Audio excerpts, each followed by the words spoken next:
अमरावतीच्या सिद्धपूरमधील एका आश्रमामध्ये तरुणीवर अत्याचार। गेल्या अनेक महिन्यांपासून 17 वर्षीय तरुणीवर सुरू होते अत्याचार। अत्याचारातून मुलीला 8 महिन्यांची गर्भधारणा। तिघांविरोधात पॉक्सो अंतर्गत गुन्हा। नाशिक शहरामध्ये 5 वर्षांमध्ये 2817 अपघातांची नोंद, तर अपघातामध्ये 1418 जणांचा मृत्यू। वेगमर्यादेचे उल्लंघन हे महामार्गांवरील वाढत्या अपघाताचं मुख्य कारण असल्याची माहिती।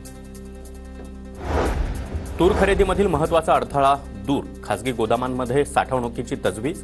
हमीभावानं तूर खरेदीचं गणित। उत्पादनाचा अंदाज 11,90,186 टन।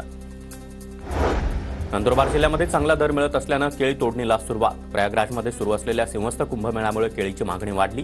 केळीला चांगला दर मिळाल्यानं शेतकऱ्यांकडून समाधान व्यक्त। धुळ्याच्या अंमळनेरमधील धुळे रोड आणि पिंपळे रोड परिसरामध्ये 11 दिवसांपासून पिण्याच्या पाण्याचा पुरवठा नाही। पिण्याच्या पाण्याचा पुरवठा होत नसल्यानं नागरिकांचे मोठे हाल।